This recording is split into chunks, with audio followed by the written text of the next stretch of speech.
ProFile Sports. I'm your host, Diana Barrows. Today we have a conversation for you with Coach Gil Patterson. He is the director of pitching with the New York Yankees and a friend of mine. And we're going to reminisce about his history and how he began his career in baseball, about the recruiting system, the way it was, and the way things have changed. Now, this conversation covers quite a few areas. He has some tips for coaches, for parents, and for athletes coming up who are going into the recruiting system now. So we're going to probably break this conversation into a few segments, maybe as much as 3 installments to cover each of the topics thoroughly and not make them too long. So enjoy the podcast. We're glad that you're listening in. So Gil, if you're ready. Okay. Hi, I'm Gil Patterson. I am the director of pitching for the New York Yankees. And I've always actually dreamed of being a New York Yankee. I grew up in Miami, Florida. I had 5 brothers and a sister, and my mom raised all of us. I was very lucky to have a mom like that. But anyway, since I was 5, baseball was everything I always wanted to do. Growing up, I used to have like a 4.0 average. Well, that's when you added my 4 classes together. It was 1.0, 1.0, 1.0, 1.0. But I did receive a scholarship. I also got drafted 5 times. The first time by the Cardinals. At a high school, my mom said, nope, you're going to school. So I went to a junior college, and it helped me mature. I probably would not have been ready to sign a professional contract as a high school senior. After 2 years of going to college, back in those days, this is in 1973, 4, and 5, they had 2 drafts a year, and I was drafted in the first round 4 times by the Astros, by the Padres, by the Dodgers, and then eventually my dream team, the Yankees. Drafted 4 times? 4 times. In those days, they had what they called a secondary phase, and it would be like today, if someone was drafted and they didn't sign, then in January there was like a special pool. And on one hand, it's a nice phase to be in because you're an elite company, but it's not on the same stage as every player in the country. But still, I was lucky enough to get through 2 years of college. As a matter of fact, Bobby Richardson, former Yankee, was the head coach at South Carolina. And if I didn't sign, I was going to go there. But I was glad I did. Signed with the Yankees in June of 1975. Then I pitched that summer in the New York Penn League, which most players do, whether it be out of high school or college. And then they go to, usually you get sent to instruction league. So that year, pitching-wise, I pitched a lot. Over 100 innings in college, 100 innings in Oneonta, and then about 70 in instruction league. So that was a lot of innings. Maybe even back in those days, and we know how things have changed with innings and care for the arm. But I had over 270 innings. My first spring training, 1975, 1976, I signed in June of 75. I walk into the room, and there is Thurman Munson, Chris Chambliss, Willie Randolph, Bucky Dent, Greg Nettles, Roy White, Mickey Rivers. Dream come true. Yeah, time. it sure was. Hunter, Holy cow. you know, Reggie. What did that feel like? What did that feel like? Catfish Hunter. There is I think he might be in the Hall of Fame, a reporter for the New York Times back in the day, Phil Pepe.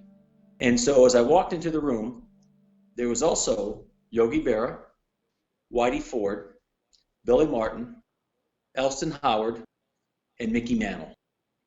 And Mickey Mantle is probably the one I sat there and just stared at and just said, there is Mickey Mantle. And Phil said, what's it like, Gil? Yeah. I said, Phil, can you imagine in 2 or 3 years, they're going to say we were in Gil Patterson's first spring training. Good comeback. Oh, you know, you have to feel like that. And were you faking it, or did you really feel like that? Oh, I meant it. Yeah. Oh, yeah. I promised Mr. Steinbrenner 300 wins. Wow. I'm only 299 short, and I still got a few innings maybe left. But you have a World Series ring, so I do. But I wouldn't mind being like Ernie Banks either. let me have the 20 years. Yeah. Let me have the 20 years. But I mean, don't get me wrong. I feel blessed, and in everybody's stages, a lot of times, unless maybe you're in the Hall of Fame, you always feel like maybe as a competitive athlete that you wanted more. Little league kids that don't play in high school wish they played in high school. High school kids that don't play in college wish they would have played in college. College kid that's played in the minor leagues, they wish they would have gotten to the big leagues. So there's always a step, and everyone to a certain degree should be awfully thankful for what they achieve, whether it be a college player, because there were hundreds, if not there were thousands, if not tens of thousands that wanted to play in college. And like I said, it just kind of continues to grow. And just like you said with confidence, it's extremely important to be humble. I think humility is a great quality. Well, humility isn't thinking less of yourself. I can still feel awfully good about myself, but it's also giving some credit to others. And I think that's an important key. It's not taking anything away from me to say, this person is very good. This person is very good. Boy, I wish there's nothing wrong with that. And, and I think a lot of times athletes fall into that it's all about them. It's sometimes where teams go, the teams where everyone's giving. It's like, what can I do to help you rather than what can I get from you? Mm-hmm. And who knows, maybe along with God, my mom certainly had some direction in making me become the person I am. Can you go a little deeper about that for us, Gil? All right. Growing up, it was just my father ran away with another woman when I was 12, and I had one older and then 5 younger brothers and a sister. And my mom raised us all by herself. So we had to pull together as lots of people and family. That's not the worst thing that's ever happened to someone, and it's not the best. So everyone has to deal with adversity in their life. So I was lucky enough to have a mom that kept us all together. I played with the Yankees that second year. After that, telling Phil Pepe that they'd remember me. And I went 9-2 as a 20-year-old in AA, including a no-hitter. Then I got moved to AAA and finished in the season 7-2, including 2 playoff wins. So as a 20-year-old, I was 18-4 with Bobby Cox managing me. Wow. How fast were you pitching then? Probably 106. Oh my God. No, I'm teasing.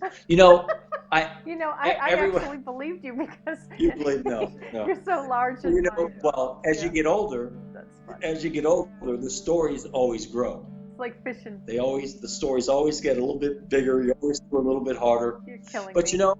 It was funny because sometimes I read articles, and I think Phil Pepe wrote one that I threw 95. Because I tried to come back as a left-hand pitcher after the surgeries. But I'm not going to tell you velocity isn't important. It is. Velocity is very important, even in today's day and age. People throw harder now. But if you still can't throw the ball where you want to, if you don't throw it real hard, have some type of movement, you better command it. And I'm not going to say there aren't any major league pitchers that can't command. Guys still walk 4 and 5 a game in the big leagues. But commanding your fastball is really the key. As I work with our minor league pitchers, when you and Joe work with maybe amateur pitchers wanting to become college pitchers or pro pitchers, the competitive spirit, that relentless warrior is maybe the biggest key. But after that, you better command the baseball. Because if you don't, I don't care if you did throw 106. If you can't throw it over the plate, you're just going to get oohs and ahs, and you're going to be spinning your wheels. So I pitched that 76 season, about another 300 innings. Then they sent me to 200 during the season. Then they sent me to winter ball, and Bobby Cox was the manager then. And I think, if I remember right, I won 5 or 6 games down there and lost a few. And I remember the day my arm felt like it pulled right out of the socket. Holy cow. And so this is prior to the 77 season? Yes. Well, the kids need to know about your 77 World Series. I want a little bit about that, if you don't mind. And that's the part is during 77, when I pitched for them, it was, well, it's interesting because so many times you tell people not to pitch with pain, but it was like a knife in my shoulder. And they kept saying, no one can throw the ball like you can if your arm's not hurt. And that's why Mr. Steinbrenner, when those things happened, said that I had a job for as long as I wanted to with the Yankees. He was very, very, very good to me. There was a few times when I left the Yankees and have come back. That 77 year, I'm thinking, just like you said before, Diana, I'm thinking, boy, these people think I'm good now. Wait till I don't have a knife going through my shoulder. And that's when really the shoulder injuries started, the rotator cuff tears. I was the third one that ever had the rotator cuff tear done. And that's when they start the scar right here, and it goes around to the other side of the shoulder. Now they do the scopes and everything, so it's come a long way, and for the betterment of the game. But that's why sometimes people, even in my position, you're doing everything you can to avoid injury, but guys are still getting hurt. And as a pitching coach, that's maybe the biggest objective.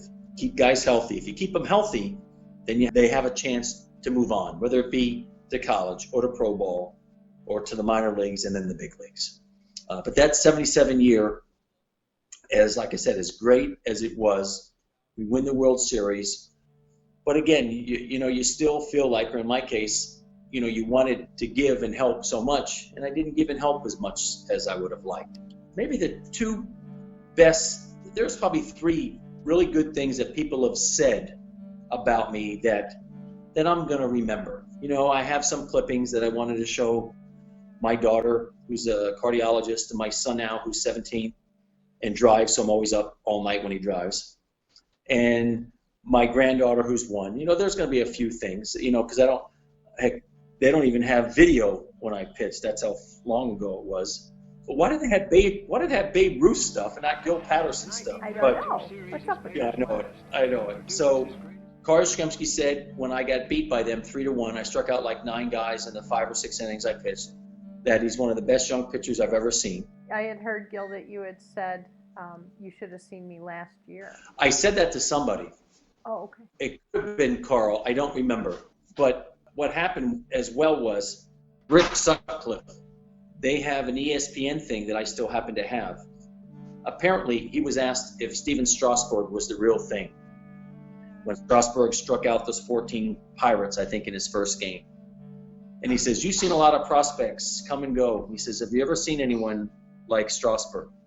He says, you're right, I have seen a lot of them come and go. He says, but I remember one guy who, if he was this good, he says, I never had a chance, and his name was Gil Patterson. So that was very nice as well. Ron Guidry once said, everyone wished they were as good as Gil. Ron Guidry's the one that took my spot when I got hurt. Oh, irony. Yeah. We're going to get to your left-handed comeback, which is absolutely amazing.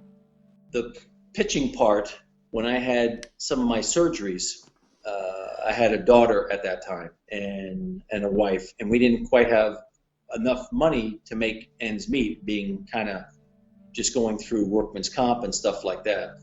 So, you try to do little odd jobs, park cars one night, cut grass, whatever you can do while you can still work out. Well, there was this wall, and so I couldn't throw right-handed, so I just started throwing left-handed. And at the very beginning, I threw the ball so hard, the ball wouldn't even bounce back. So eventually, I threw it hard enough till it bounced back and maybe even cracked it a couple times. And then I remember one spring, Whitey Ford says to me when he saw me throwing from the outfield, what are you doing? Forget your right arm. Go pitch left-handed. So I pitched in a spring training game left-handed and did fine. But when the right arm was always ready to go, if I would have known that I was going to need the 8 surgeries, then I would have forgotten the right arm and just done it left-handed easily. But I always thought I was going to do it. And then by the time it was all over, it was kind of too late. Yeah.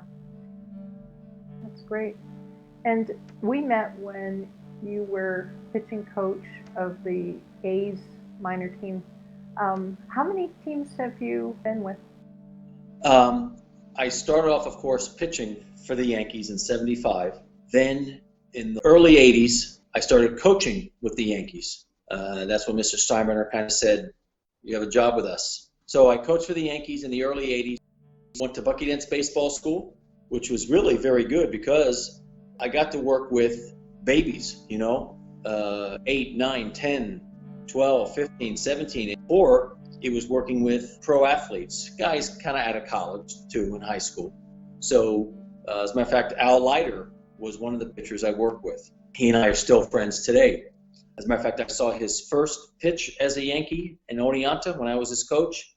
And then when I was in big league camp, I saw his last pitch as a Yankee when he came in to pitch in spring training with him. And things like that. Those are the things that kind of keep us going as coaches. Wow, that's great, Gil. Now what we're going to do is stop right here and continue with the rest of this conversation on different installments. And you can find those on our blog and our website at profilesportsapp.com in the news section, or you can just click on the blog link on that same website. That's profilesportsapp.com. If you're an athlete and you would like to get your own bio page, go to profilesportsapp.com and register right there. Thanks for listening, and we will see you next time on Tips and Tricks from Profile Sports.